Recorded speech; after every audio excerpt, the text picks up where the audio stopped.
Rural Ireland is facing a crisis. It's fighting for its very survival. Brexit, the rotten EU-Mercosur deal, the huge inequality, a huge monopoly class of beef barons, and climate change are all coming together to cause an existential crisis for rural Ireland and small farmers. The scale of this crisis will not be challenged by Fianna Fáil and Fine Gael, who are actually part of the problem. Inequality of income in Irish agriculture is worse than any other sector of the economy. According to Task, 2/3 of all farms are not viable. There are over 30,000 small farms under threat of poverty. 53,000 farms earn less than €8,000 per year, and the vast majority of beef farms are completely dependent on cap payments from the EU. This inequality is reflected in the cap payments, whereby 73% of payments go to 30% of the richest farms, and where the top 20 farmers each get more than €250,000 annually. The beef industry itself is dominated by 8 families that control over 80% of the market. ABP Goodman Group, the Keeley brothers of Dawn Meats, and the Keating family of Keepak are now the biggest beef producers in Europe. They use their colossal economic power and political influence to drive down the prices on small producers while getting huge cap payments courtesy of their political benefactors in Fianna Fáil and Fine Gael. In 2018, Larry Goodman and his family received cap funds of over €413,000. This is outrageous when you consider that the average payment received in the Western region, for example, was €9,689. The Border Midlands West region not only has the lowest average farm income, but also the lowest average cap payments.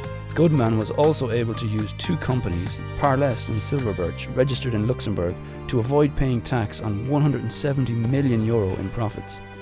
We shouldn't forget that in the 1990s, Fianna Fáil bailed out Goodman's beef empire, and the Beef Tribunal scandal later revealed the extent of power and influence Goodman has over the Irish political system and the beef industry.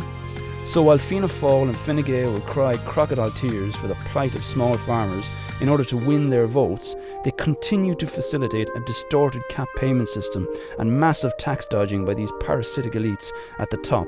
As if this isn't bad enough, now Fine Gael and with the support of their confidence and supply partners Fianna Fáil are determined to allow the environmentally destructive EU-Mercosur deal to go through, which will flood the EU market with poor quality beef shipped thousands of miles across the Atlantic.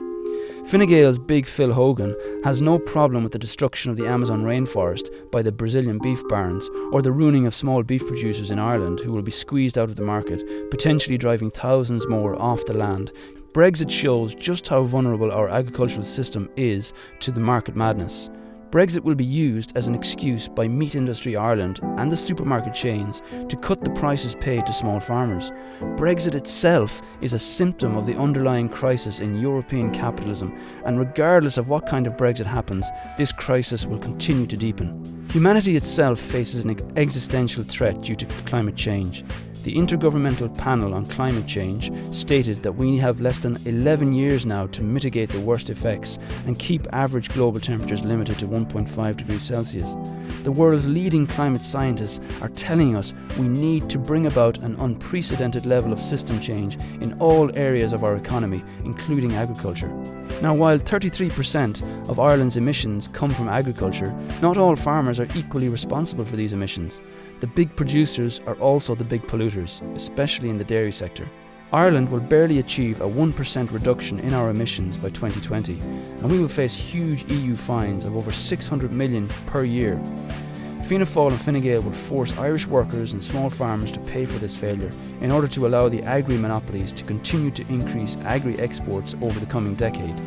The evidence shows that this strategy allows the agri-elites to increase profits and emissions greatly while doing nothing to improve the lot of the majority of small producers.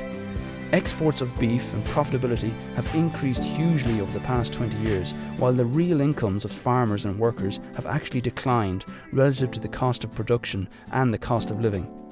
But all is not lost. Over the past number of months, we have seen a brilliant movement of over 20,000 small farmers grow rapidly in confidence and determination. By organising militant direct action in the form of pickets against the meat factories, they have succeeded in bringing the powerful barons to the negotiating table. Solidarity has grown rapidly across Ireland, which shows the potential of this movement to grow. The outcome of the recent talks show that while some progress was made, the owners of the meat factories haven't conceded anything significant on prices paid to farmers. This is why the beef plan movement needs to continue to mobilise militant action in big numbers. In People Before Profit, we have a vision of hope. We believe that the fight to save rural Ireland and stop rural decline is interconnected with the fight against climate change and the fight for workers' rights everywhere.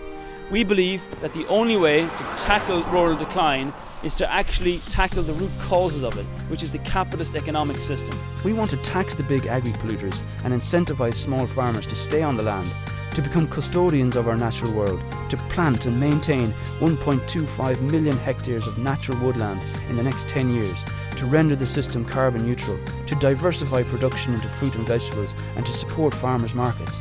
We believe in giving all farmers and workers a fair and just transition to a sustainable system of production which can rejuvenate the soils and waterways, enrich biodiversity, and reverse the scourge of rural decline. To achieve this, however, the monstrous monopolies must be confronted. They must be taken into public ownership and put under direct democratic control of workers and small producers. Ultimately, in order to bring about real system change, we will need a mass movement of people power that can overcome the power of the corporate elite. Movements like the Beef Plan movement and the schools' strike for climate action can show the way forward. Join People Before Profit today to be the change that you want to see.